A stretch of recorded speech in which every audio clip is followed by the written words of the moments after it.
Hi havia una vegada uns instituts i unes escoles públiques que eren veïnes i amigues. Cada una d'elles tenia una biblioteca plena de tresors, de llibres d'aventures, de llibres que ensenyen coses. Les bibliotecàries, que eren mestres d'aquestes escoles, tenien molta cura dels llibres i de les seves biblioteques. Per això, de tant en tant es trobaven i compartien lectures que els havia agradat molt o novetats que s'acabaven de publicar. Els instituts i les escoles no estaven soles. Les acompanyava el centre de recursos, que també en sabia un munt de llibres. Un dia, d'això ja en fa 10 anys, les bibliotecàries es van entristir. Venia una forta crisi econòmica que ho afectaria tot. Aquella tarda, però, van decidir que, lluny d'entristir-se, muntarien una gran fira de la lectura amb parades de llibres per tot arreu i amb una marató de lectura amb tots els nens i nenes i joves de les escoles i instituts públics de Sarrià-Sant Gervasi. Tothom hi va voler col·laborar. El districte de la zona, el Banc dels Aliments, les escoles bressol municipal, les biblioteques públiques. Va ser tan fantàstic el resultat que des d'aquell dia, cada any, els instituts i les escoles celebrem una marató de la lectura. La marató és el retrobament d'infants, joves i mestres dels instituts i escoles amigues d'un projecte comú. És estimar els llibres i la lectura. És saber que tothom hi té cabuda, independentment del nivell de lectura. És sentir-nos comunitat i zona educativa. Cada any la dediquem a un tema diferent. Enguany, cada centre ha triat un dels objectius de desenvolupament sostenible, perquè tots i totes volem un món millor. Per la que celebrem avui, que és la 8ª, i per totes les que vindran, visca la marató de la lectura dels centres públics de Sarrià-Sant Gervasi.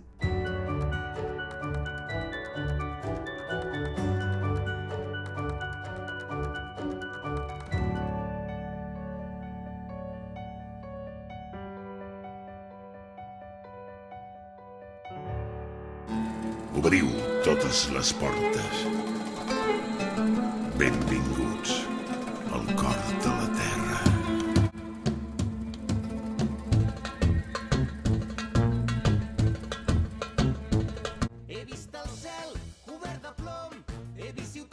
La música és el batall dels pobles i nosaltres portem els seus camins. Obriu totes les portes. Benvinguts al cor de la terra.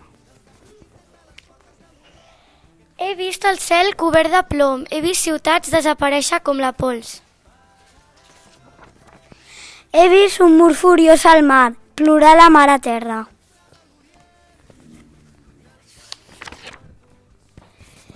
He recollit metralla al cor dels que han fugit des de les portes de l'horror. Que cremi roig el foc d'un vers contra el foc de la guerra.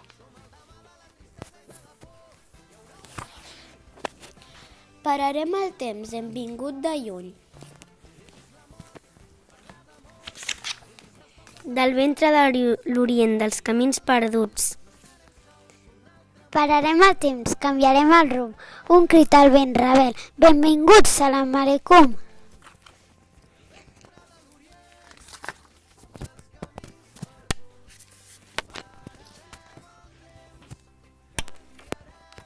Som tot allò que no té nom. Som el demà de la tristesa i de la por. Hi haurà un camí sota la nit, hi haurà esperança. He vist la mort parlar d'amor. He vist els pobles despertant una cançó.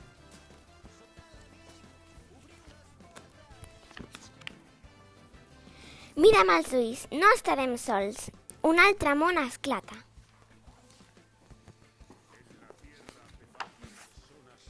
Pararem el temps, hem vingut de lluny.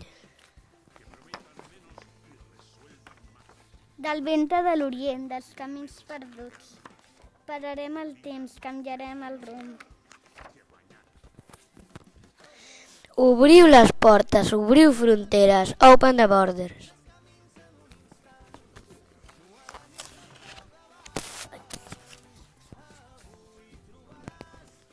Sota la nit, obriu les portes. En la tierra hace falta personas que construyan más y destruyan menos.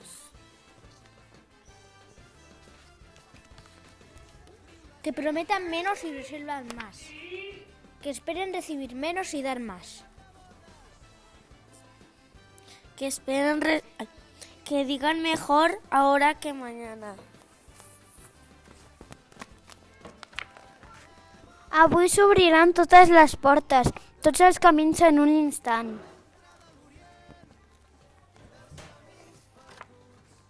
No a la nit al teu davant. Avui trobaràs un bar amb calma, tots els records dels oblidats.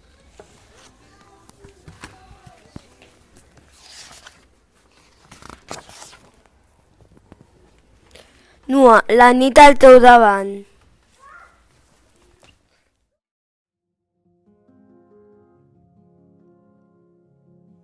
El dia que va arribar la guerra. El dia que va arribar la guerra hi havia flors a l'ampit de la finestra i el pare li cantava al meu germanet perquè tornés a dormir-se.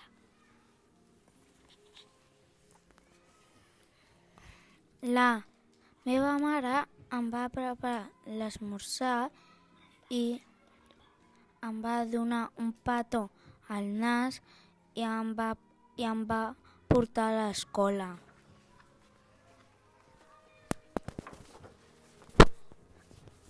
Aquell matí vam estudiar els volcans. Vam cantar una cançó de capgrossos que es converteixen en granotes. Vaig dibuixar un ocell i tot just després de dinar va arribar la guerra. Al principi va arribar com si fos calamar-se, com el so d'un tro. Després van arribar el fum i el foc i un soroll que no vaig entendre. Va travessar el pati, va arribar a la cara de la mestra, va ensorrar la teulada i va deixar la meva ciutat feta runes.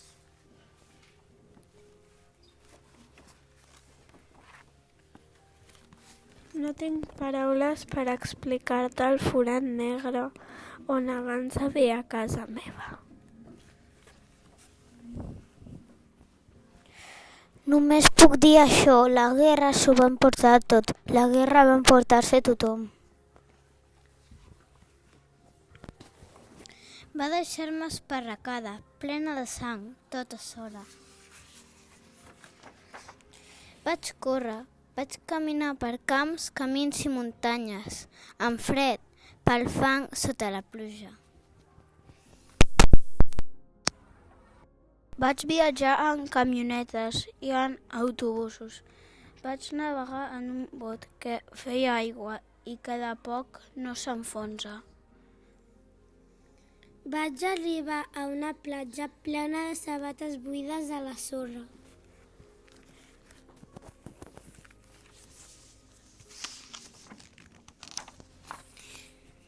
Vaig córrer i córrer fins que ja no podia més, fins a arribar a un lloc ple de barraques, on hi vaig trobar un racó amb una manta bruta i una porta que es movia amb el vent. Però la guerra m'havia seguit, se m'havia enganxat a la pell, als ulls i als somnis, se m'havia clavat al cor.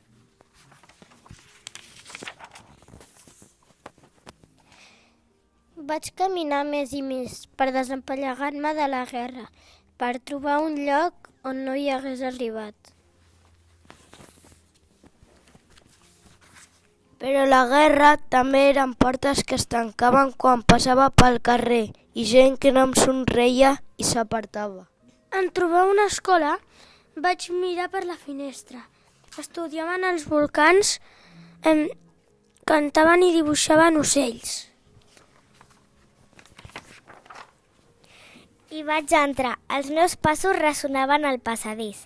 En empènyer la porta, totes les cares van girar-se cap a mi, però la mestra no somreia. No hi ha lloc per tu, em va dir. No tens cadira on seure, te n'has d'anar.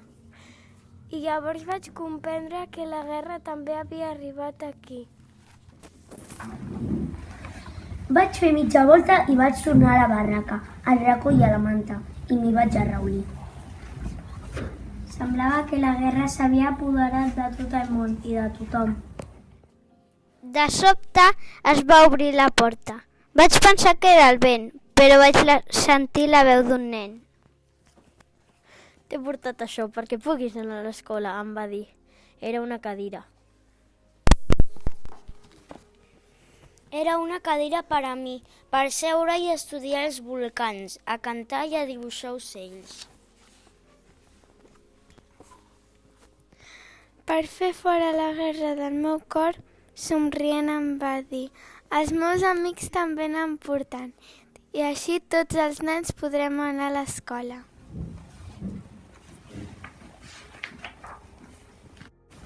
De cada barraca en va sortir un nen i van caminar tots plegats per un camí ple de cadires, empenyent la guerra a cada pas.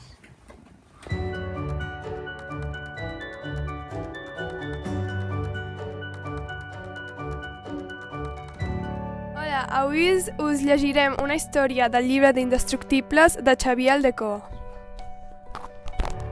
L'acte de rebel·lia més gran de la Marceline era tenir somnis de nena normal. Volia ser professora. Tenia 15 anys i era pobra.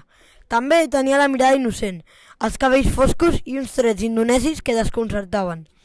Com desconcerta tot, a Madagascar, un encreuament de cultures, pobles i colors cristal·litzat a la més extensa de les illes africanes. La Marceline vivia en Tanifotsi, una aldea malgaixa de cases tradicionals de 2 pisos, amb sostres de palla de 2 aiguavessos i parets de tova i fems, encaixada entre muntanyes i plantacions d'arròs. El poble estava construït sobre terrasses artificials per salvar el pendent i per arribar-hi des de la ciutat més propera, Batafo, al centre del país. Calia caminar 1 hora i mitja per camins costeruts i congostos estrets.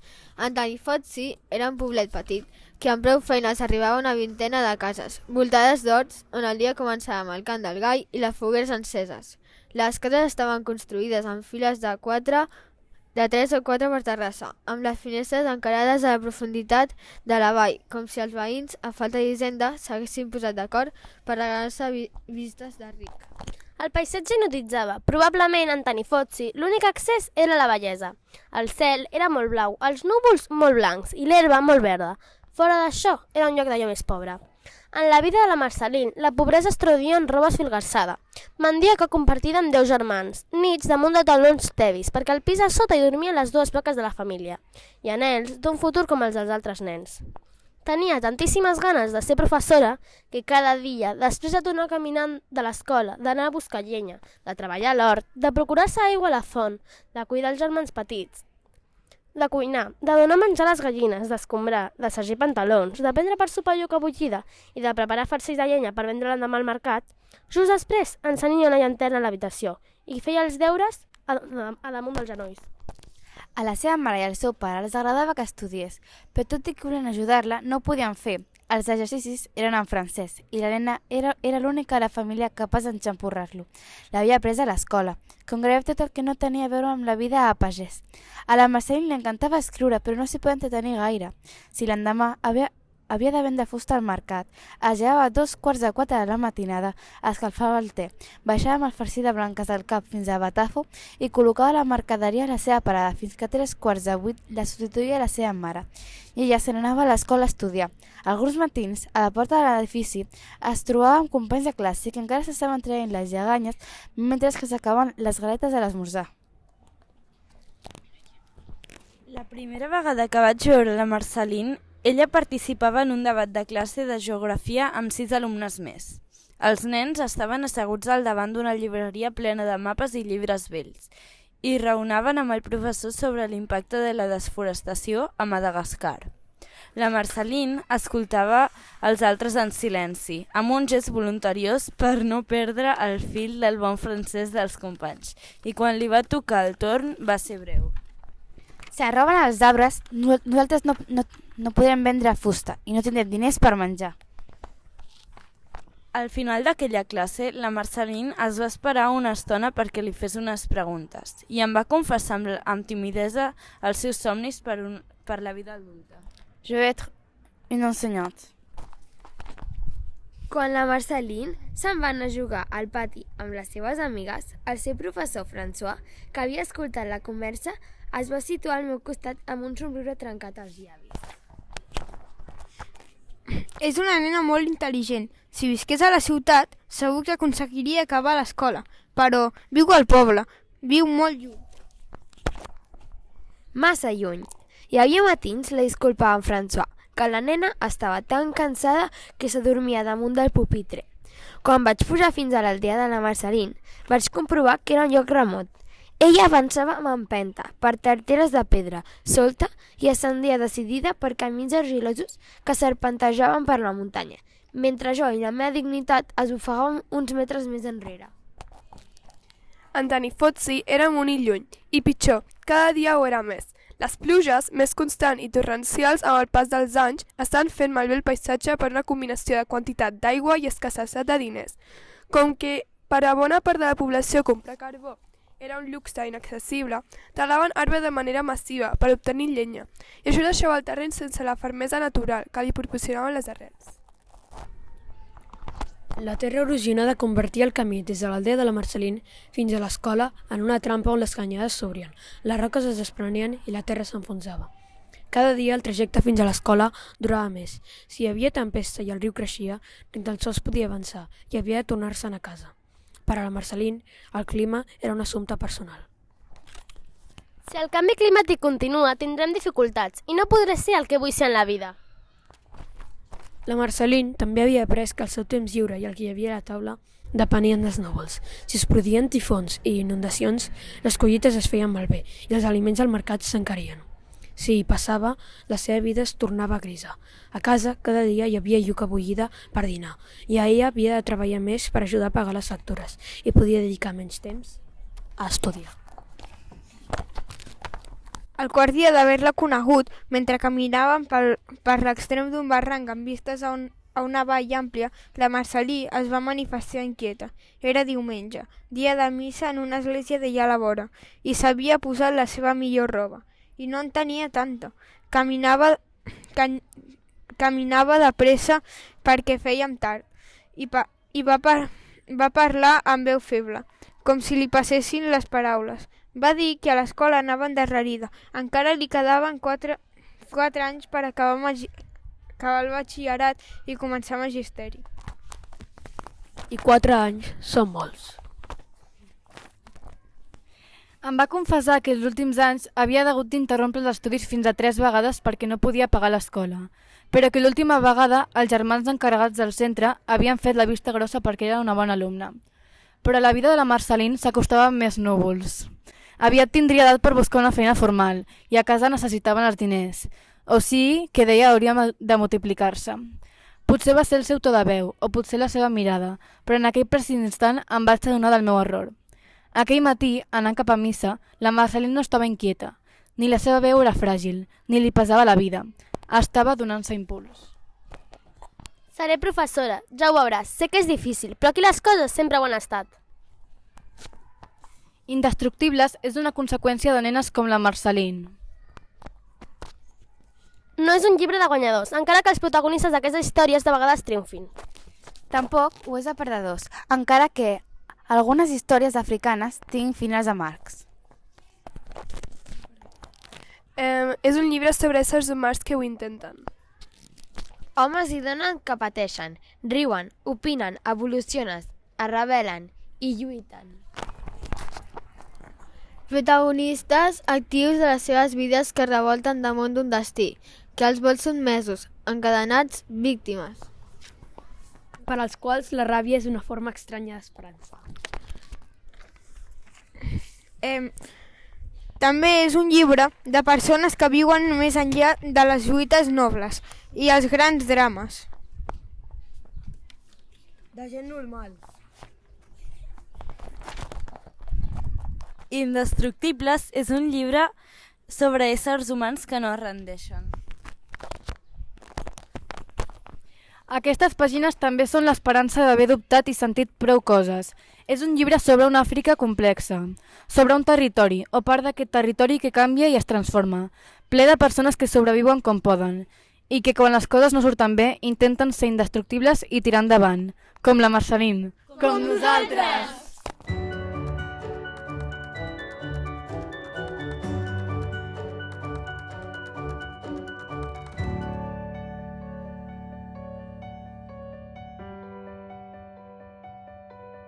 Feu que les vostres accions reflecteixin les vostres paraules. De Seren Cooley Suzuki.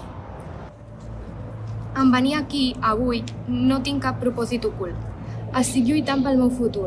Perdre el meu futur no és com perdre unes eleccions o perdre uns quants punts a la borsa. Soc aquí per parlar en nom de totes les generacions que han de venir.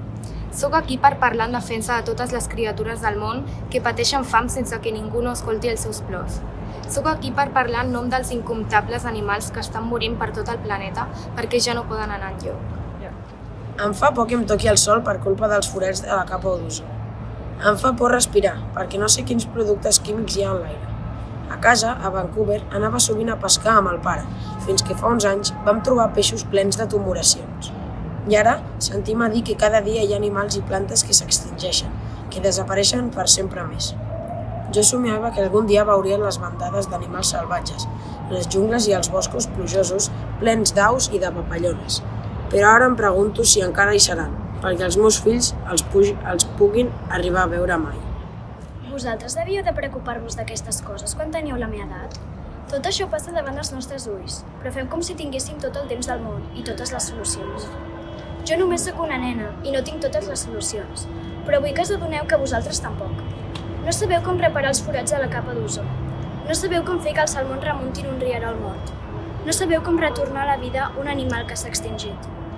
I no podeu recuperar els boscos que abans creixien on ara hi ha desert. Si no sabeu com solucionar-ho, si us plau, deixeu de malmetre.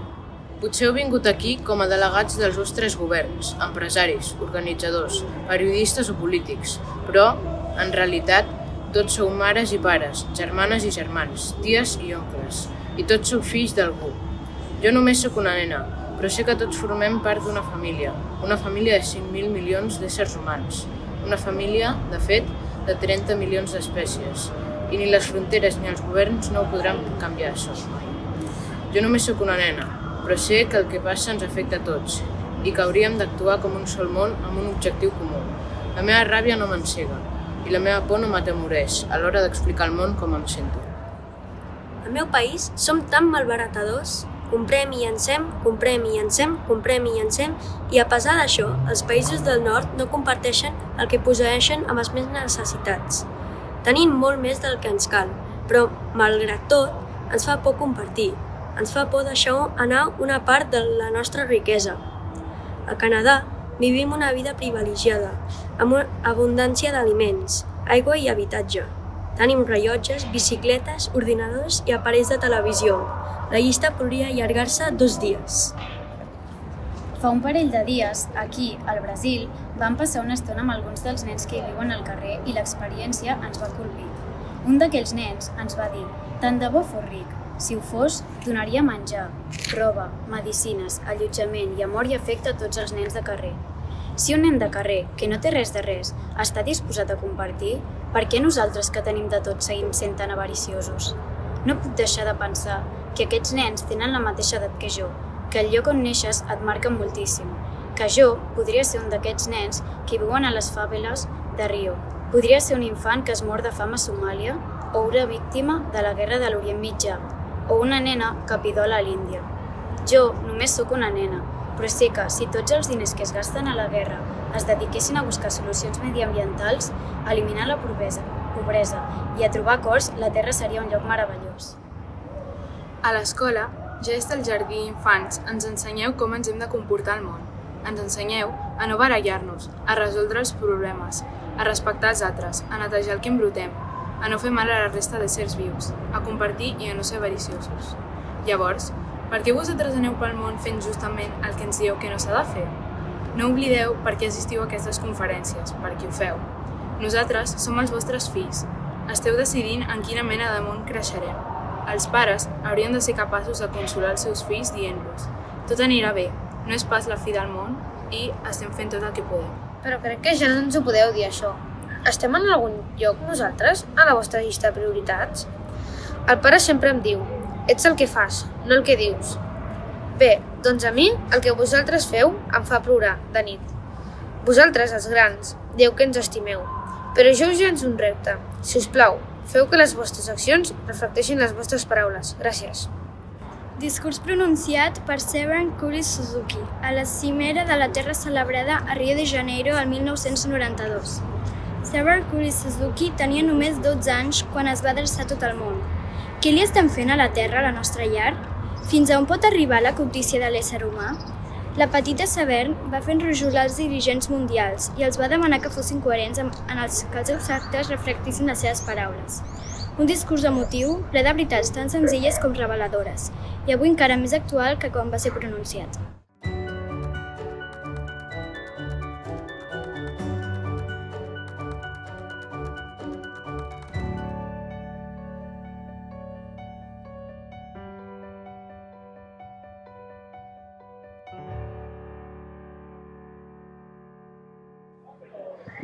A la Nina li agrada anar a la ciutat salvatge. En coneix bé tots els camins i totes les olors. Aquest és el seu món secret, on viuen els animals i les plantes, i on també es troben molts objectes perduts. A la Nina li encanta l'enrenou de la ciutat. Aquesta noia venir dels amics la diverteix. Retrobar-se sempre és una festa. La Nina s'asseu per llegir-los una història, i tots s'amunteguen per escoltar-la. Als micos els agraden les històries d'altres mons, viatges a la lluna, aventures espacials i extraterrestres. Els flamencs són fanàtics dels mits i les llegendes sobre déus, dracs i criatures de 7 camps.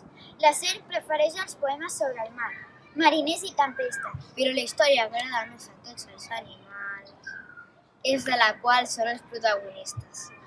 La història transcorre en una ciutat tranquil·la, on temps enrere vivien els humans i que avui és engolida per la natura. La Nina l'anomena la ciutat dels animals i torna molt aviat per explicar-nos una nova història.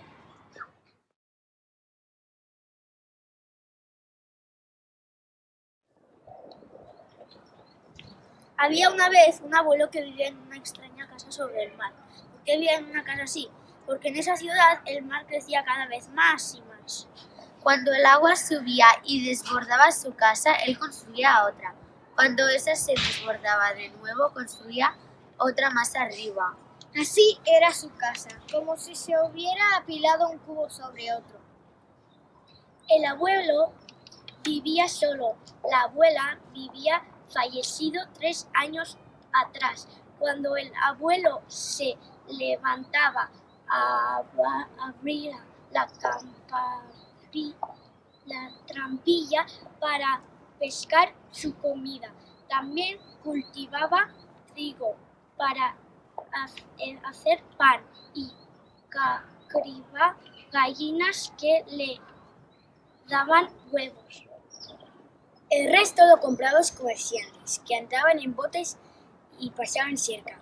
Botes que vendían fruta, botes que vendían verdura, botes que vendían flores. Cocinaba su propia comida con el delantal que antes usaba la abuela. A veces jugaba al ajedrez con el vecino. Otras leía las cartas de sus hijos que vivían lejos. Así transcurría su vida diaria. Cuando caía la noche, el abuelo se dormía, con el sonido de las olas que llegaban desde afuera. Un día, en invierno, el agua nuevamente desbordó el piso. Mientras miraba la foto de la abuela, el abuelo murmuró: «Habrá que hacer una casa nueva». Después de hacer unos ejercicios para no lastimarse la cadera, empezó a construir la casa. En esta ciudad antes vivían muchas personas. En algún momento, esas personas dejaron de construir casas encima de casas y decidieron mudarse. Pero el abuelo nunca quiso eso. Una mañana, durante la construcción, algo inesperado sucedió. ¡Oh, mis herramientas! La sierra y el martillo, entre otras cosas, habían caído al mar. Tendré que ir a buscarlas, pensó, y se puso el traje de buzo. El abuelo se sumergió en el agua. Las herramientas estaban 3 casas más abajo. Al llegar ahí, el abuelo suspiró. Esa era la casa donde había vivido junto a la abuela. Mucho tiempo atrás, en primavera, la abuela había fallecido allí, acompañada por el abuelo y sus hijos. El abuelo sostuvo su mano hasta que ella partió. El abuelo quiso llegar a una casa más abajo. Al sumergirse, también recordó los momentos que había vivido en ese lugar. Ahí habían celebrado el carnaval. Los hijos y nietos de la abuela y la abuela habían venido a visitarlos. La abuela había cocinado un sabroso pastel para ellos. Las ventanas de las casas se habían convertido en puestos de venta y hasta hubo música y un desfile de botes por la ciudad. En esta otra casa, su hija mayor se había casado. Estaba muy bonita con el vestido confeccionado por la abuela. Mientras vivieron aquí, el gato se perdió. Probablemente se había subido a un bote por error. Sus hijos, que en ese entonces todavía eran pequeños, lloraron de tristeza. Escribieron una carta que colocaron dentro de una botella y arrojaron al mar. Y en esta casa había nacido el primer bebé. El abuelo le construyó una hamaca. La abuela, todavía joven, en ese entonces le cosía la ropa.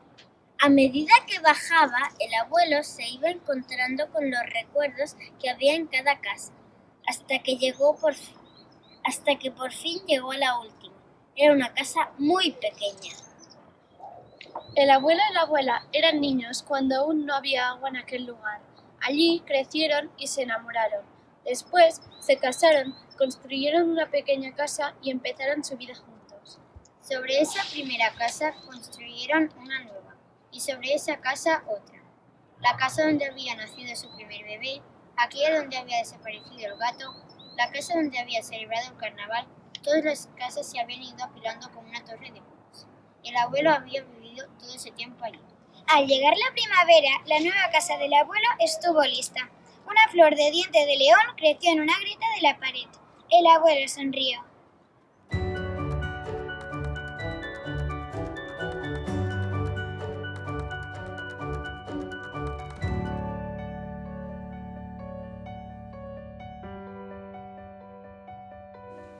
A primer d'ESO hem llegit notícies sobre el canvi climàtic. Voleu saber quins titulars hem trobat? La sequera augmenta i les pluges no arriben. Un fenomen recurrent cada 4 o 5 anys que anirà a més durant les pròximes dècades. La pandèmia duplica els residus plàstics al planeta.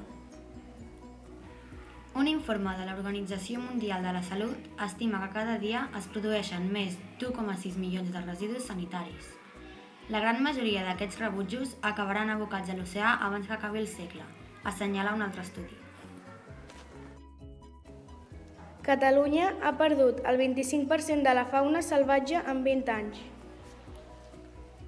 Les espècies més afectades són les dels rius, llacs i aiguamolls, on el nombre d'animals que hi viuen s'ha reduït a la meitat, admet oficialment la Generalitat. La crisi climàtica dispara l'augment de les temperatures a Barcelona. Els registres històrics de l'Observatori Fabra apunten a un augment de les temperatures mitjana de 1,8 graus, hi ha una tendència de pluges cada vegada més torrencials. El gel àrtic assoleix la mínima extensió anual. En falta una quarta part respecte als anys 80. La mínima anual d'extensió del gel marí de l'Àrtic ocupa la 8ª posició dins les extensions més petites. Però no, tots els titulars són negatius. Kilian Jornet. He decidit no viatjar més del que suposi emetre 3 tones de CO2 l'any. El corredor d'ultrafons que acaba de llançar una fundació per protegir les muntanyes assegura que la seva vida els últims 10 anys ha estat desastrosa des del punt de vista ambiental. El govern llançarà un segon nanosatèl·lit per lluitar contra el canvi climàtic. L'aparell, impulsat en el marc de l'estratègia New Space de la Generalitat de Catalunya, s'enlairarà aquesta tardor. Catalunya blinda les seves costes davant l'urbanisme més voraç. Els nous plans de revisió de terres no sostenibles del litoral frenen provisionalment la construcció de 85.000 vivendes. La Generalitat busca harmonitzar planejaments municipals, adaptar-los al canvi climàtic i prevenir noves destrosses paisatgístiques. Els herois del mercat porten tàper. Tot i que minoritaris, a Catalunya un grup de consumidors decideix utilitzar el seu propi envàs per comprar carn i peix amb l'única finalitat d'evitar els plàstics i altres productes contaminants. I tu, com et posiciones? El futur depèn de nosaltres.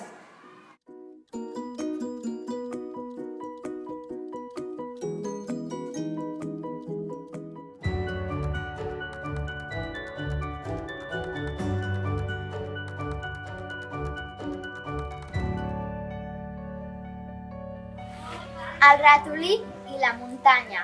Un nen plorava perquè no tenia res per esmorzar. Un ratolí s'havia pres la seva llet. El plor del nen va entristir el ratolí. Però l'animaló sabia on es podria trobar més llet. Senyora Cabra, ens podria donar llet per esmorzar? Podria, va respondre la cabra, si tu em portessis herba per menjar. Senyor Cap, ens podria donar herba perquè pasturés la cabra? Va dir el ratolí. Et donaré tota l'herba que vulguis, va respondre el cap, si aconsegueixes aigua per regar-me.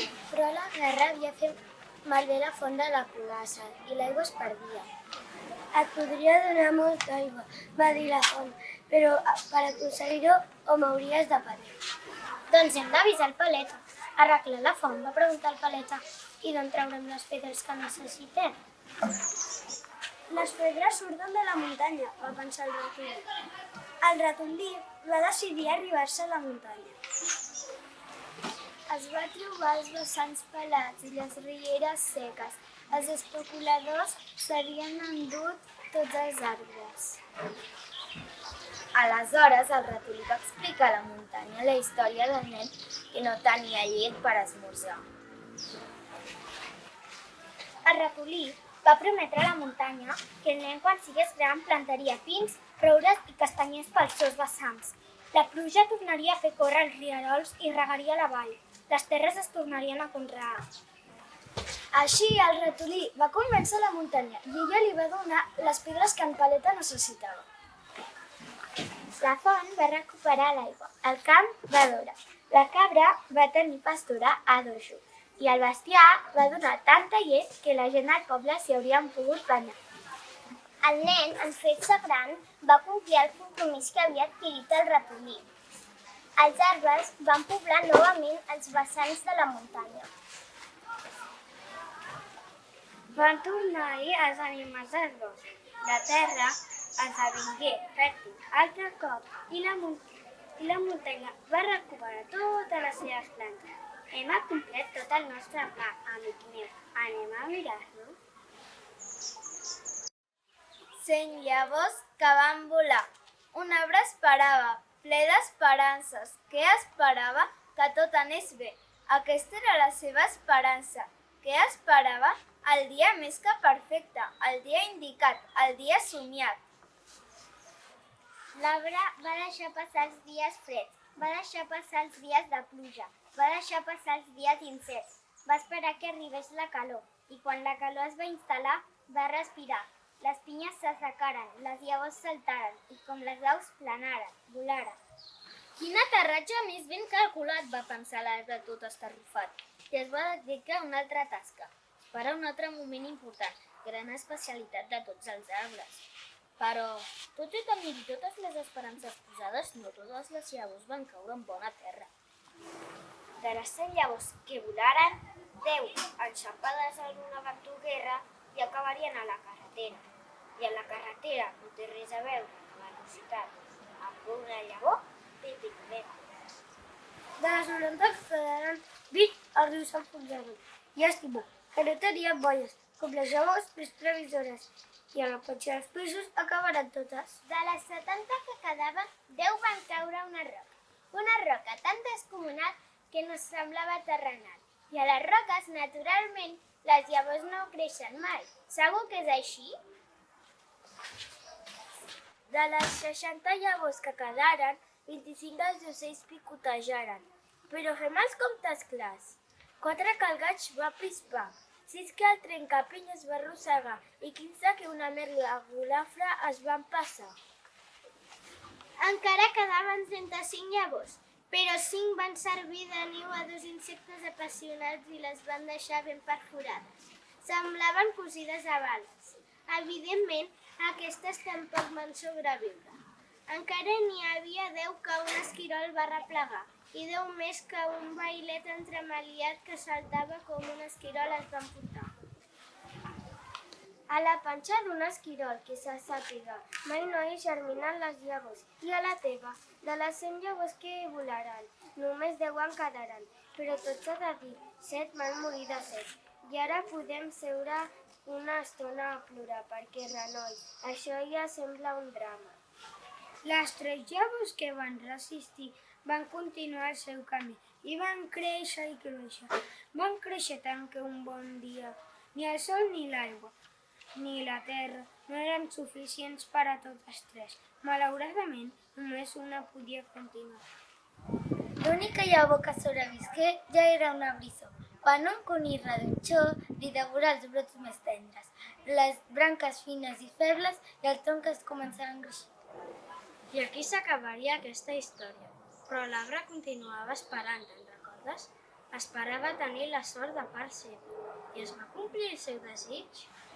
La Merla Golafra transportà les llavors a la panxeta i després les va escampar. Fixa't-hi bé, n'hi ha que ja han germinat. Una escletxa a la roca amb una mica de terra va ser el llit perfecte per a una llavor dormilega que un bon dia despertava. El gat guarda de fons la terra i guarda provisions per l'època de l'any més freda. I quan passà l'hivern va tornar als llavors, va tenir una sorpresa. I altres llavors que semblaven perdudes van resultar que estaven amagades, soterrades aquí i allà.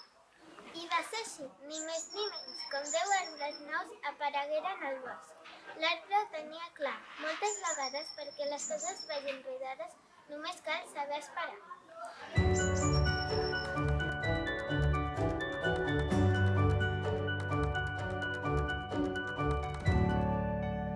Monstres de veritat amenacen el planeta. Mary Roth. SOS. Alerta, això és una crida d'emergència. Hi ha monstres de veritat entre nosaltres. No s'amaguen al teu armari ni sota el teu llit. No s'aniran tot i que els enlluguernis s'amullen l'antena. Voten lliurement pel planeta. Volen sobre el teu cap. Viuen a les profunditats del mar i fins i tot s'amaguen a les clavegueres. S'alimenten de coses ben estranyes, rots de vaques, pets de cotxes i bosses de plàstic. Es fan cada vegada més grossos i forts i estan amenaçant el nostre preciós planeta blau. Només herois com tu poden derrotar-los. Arma't de coneixement i ajuda'ns a vèncer aquestes malvades criatures. Si acaso jo era el monstre més temut de tot. Sense que ningú em vegés, vaig anar arrossegant la deliciosa capa de zoo. Aquest escut protector i imbatible del cel que us protegeix dels raigs solars massa forts per vosaltres, els humans. Caldasaure, temps enrere jo era tot un heroi per al meu superpoder de retenir la calor del sol. He acumulat massa calor i tota la terra se sobreescalfa. Aigua, sí dic, soc en Caldasaure, ell vol aire i jo l'aigua. Quan l'excés del diòxid de carboni cau sobre el mar me l'empasso tot. I faig que l'aigua al meu voltant sigui més àcida i causi estralls entre les criatures marines. Talaguillats, quan jo aparec, els arbres cauen i els animals perden les seves llars. Gaudeixo destruint boscos, arrenco arbres, arraso muntanyes i altero els cursos dels rius. Giracolga, soc tots els carrers, carreteres i autopistes que serpentegen per tot el món. Us hipnotitzo prometent-vos viatges ràpids i còmodes. Urbanosaure, visc camuflat entre cases, carrers i places. Els meus millors amics són els humans perquè em construeixen i em fan créixer constantment. Soc un monstre molt resistent, fet majoritàriament de formigó. Trencassons. Soc la criatura més lluminosa que qualsevol estrella de les que viuen al cel. Soc el monstre més visible i envernador i no us deixaré dur. Gurugal, no suporto el silenci. No deixaré d'escoltar el cant dels ocells ni que parleu tranquil·lament al carrer. Necessito soroll per sobreviure. Boirum, atrapeu-me si podeu. Soc tot fum i tos. Us faré tossir i us picaran els ulls. El meu cos oculta el sol fent que el cel blau sembli gris. Creixedor, no puc parar de menjar-me el que m'envieu aquí sota i em torno tan gran que trenco les canonades.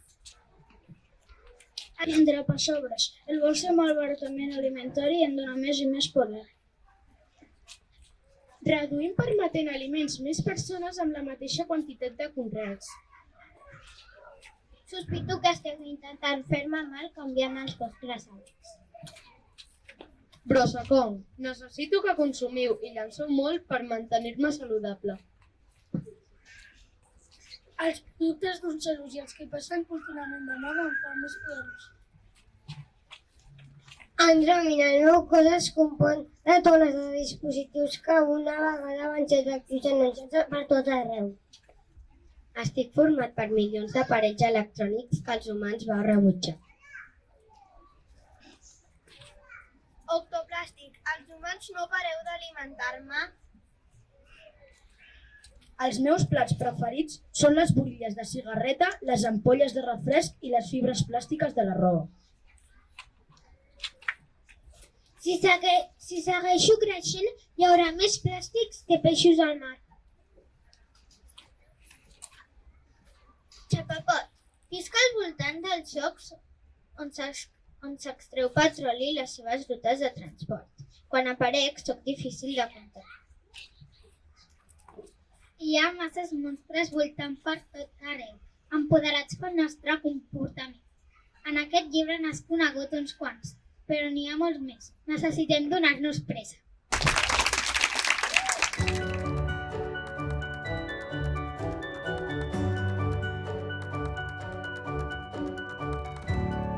Objectiu de desenvolupament sostenible, la vida submarina. El canvi climàtic ha provocat un augment de temperatura de l'aigua. Els corals pateixen un procés d'emblanquinament que és molt perjudicial per a l'ecosistema marí. Això vol dir que es posen malalts, que es tornen de tot blancs i que perden tots els colors lluents. Els animals marins també pateixen, molts d'ells es queden atrapats entre plàstic i xarxes o bé els ingereixen pensant que és menjar. El llibre que llegirem es titula El mar que més m'estimo, de Laia Berloso, editorial La Galera. Quan en Biel es capbussa al mar, descobreix que alguna cosa no va bé. L'aigua és bruta i hi ha molts plàstics i deixalles per tot arreu. Això no pot ser. Ha de salvar el mar, costi el que costi. Com cada estiu, quan arriba la calor, en Biel surt a navegar amb el seu avi i en Duc. L'avi l'ensenya els secrets i el color més meravellosos del fons del mar. En Biel aprèn que el mar és la llar de molts animals i entre tots l'hem de cuidar. L'estiu s'acaba i en Biel es posa trist. Sap que estarà lluny del mar. Potser sí que estaràs una mica lluny, li diu l'avi. Però amb aquesta cargolina sempre podràs tornar-lo a sentir a prop. El temps passa com les onades del mar, que van i venen, però un dia l'avi del Biel es posa malalt. Per això una del veu tan trist que surt a buscar una cargolina per portar-li el mar a casa. Però això un mar no salta sempre, no hi ha ni corals ni peixos nedant entre les roques, només hi ha plàstics i deixalles. Com ho faré per netejar tot això, pensa en Biel. I de seguida penja en l'únic lloc on hi ha una pila d'andròmines velles, la barraca de pescadors, buscant i remenant troba l'antiga canya de pescar de l'avi. Tot i que pescar deixalles sembla una bona idea, resulta ser d'allò més complicat. El fil prim de la canya s'entrolliga pels costats. En Biel, que torna ensupit per la poca pesca, es topa amb la seva amiga Gala. Així no acabaràs mai, prova-ho amb el meu celebret. Sembla una bona idea, però no hi ha prou. Hi ha massa deixalles i amb el celebret no les pot agafar. L'avi, en veure l'esforç que fa el seu net, li té una sorpresa preparada. Biel, amb aquesta xarxa tan grossa, podrà recollir tota la brossa. Y tenía razón. La salsa es más grosa, pero la barca es más petita. No me'n sortiré mai, pensa. Amb la canya vaig massa a poc. El celebret és massa petit i amb la xarxa em faig un embolic. De sobte, un home se li acosta amb el seu vaixell pesquer. És un vell amic de l'avi, de ben segur que junts podran recollir tota la brossa de l'aigua. Però el mar segueix sent massa gran i ells massa petits, i quan gairebé tots es donen per vençuts, en Biel salta. I si demarem a ajudar, diu recordant les paraules de l'avi. Els pescadors crien sos quan tenen una emergència. I això és exactament el que fan, demanar ajuda als veïns del poble. Sos!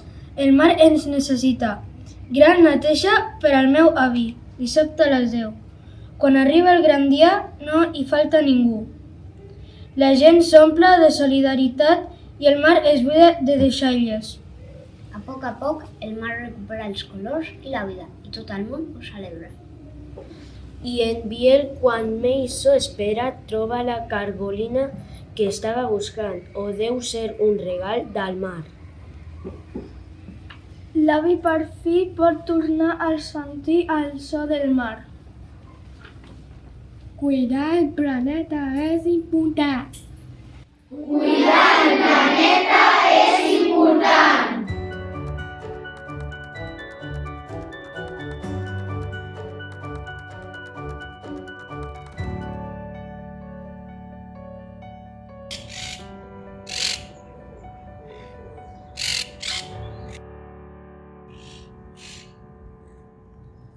A l'escola Orlandai hem triat aquest llibre per parlar de l'objectiu número 16. Es titula A cals veïns i és de Helene Lazare i Gilles Bonchaus. Tot és tan bonic al barri, a l'edifici amb els nostres meravellosos veïns. La vida és bella. Des de la finestra saludo la meva dona i la meva filla i gaudeixo de l'alegria que regna fora. Hem collit verdures de l'hort i tots hem col·laborat, fins i tot els nens que de passada han aprofitat per cruspir-se uns quants tomàquets. La senyora xafardera, el conserge, ha tornat al barri. Es mira amb bons ulls el nostre enrau. Quina hauria dit? Aquest vespre hi ha cinema a la Fresca. Cal dir que el senyor Miraber s'ha convertit en un autèntic cinèfil. Té molta cura de la programació i la projecció. Cadascú ha portat la seva cadira i esperem que es faci de nit. Hem sopat tots junts. És el darrer vespre de la senyora Pop al barri, que ha pogut gaudir de la pel·lícula des del seu aquari.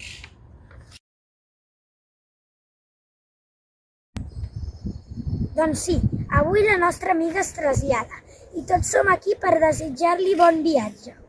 És cert que estava una mica estreta.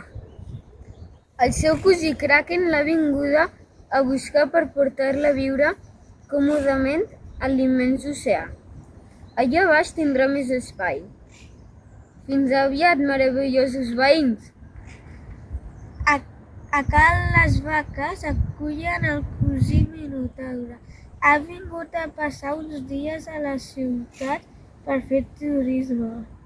Vinga, fem un pols per posar-nos en forma abans d'anar a ajudar els companys les obres que fan sobre la riba del riu. Aviat tindrem nous veïns. Hem buidat l'aquari i hem reconstruït la façana. Mentre asseguo els taulons, la meva filla fa els primers passos a fora. El pare cangur encara porta el seu petit a la bossa.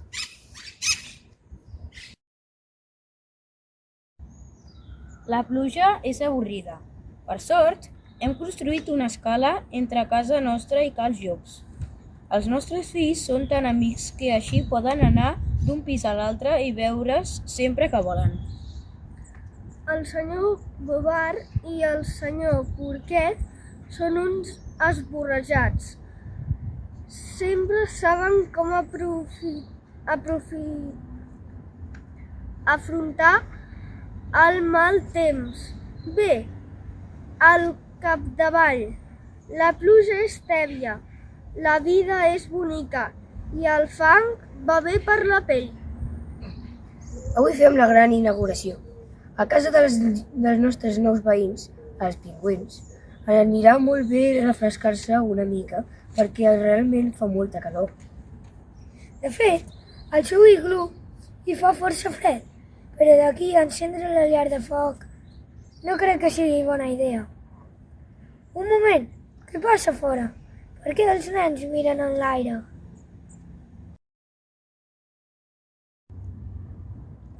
Finalment, la tardor fa més fresca i ja respirem millor. Avui hi ha novetats a l'edifici. Un altre cosí que arriba es diu Ganesh, prové del sud de l'Índia i ve a visitar el senyor i la senyora Boba. Sembla que es quedarà amb nosaltres una temporada. Mentrestant, l'avi i l'àvia Croc reviuen la infantesa davant de l'espectacle dels titelles. Diria que els encanta. Després del Ganesh ha arribat el Quetzalcoatl, un besoncle d'Amèrica del Sud que ha vingut a veure les seves nebodes serp. Pobre, s'ha defredat. Em sembla que és al·lèrgic a l'aire de la ciutat. La darrera vegada que ha estornudat ha provocat destrossos a l'edifici. Els veïns han tingut un ensurt, especialment els lleons, que feien una gran festa. Aviat tornaran a tenir obres. Arriba l'hivern, anem a tenir. Aquest matí estem de festa. Traiem els esquís, les raquetes, els trineus. Alguns antics veïns ens visiten sovint. Em pregunto si no es pendeixen una mica d'haver marxat. Sobretot el senyor Bastafils, que es troba molt a gust. La riba del Nil i la senyoreta Polsim, que va sopar sovint a Cals Porquets. Tenen una casa tan bufona i hi ha obres a Cala Girafa. Tot avança bé.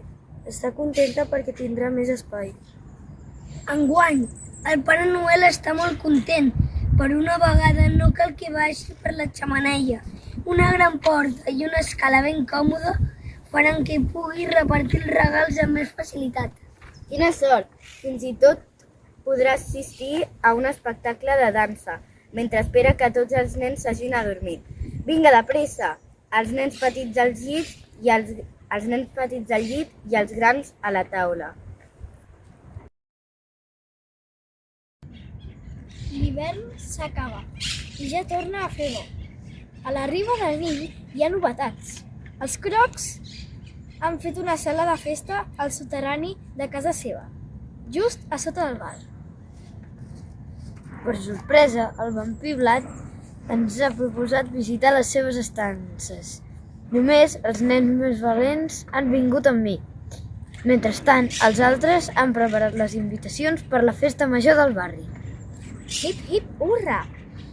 Hi ha una gran rua, carrosses, escombres voladores, baret aquàtic, fanfàrria i música, flors i confeti. Ha vingut tothom, els veïns, els cosins, els companys i una multitud d'amics arribats de tots els racons del món. Com si fóssiu a casa vostra, estimats veïns de tot arreu.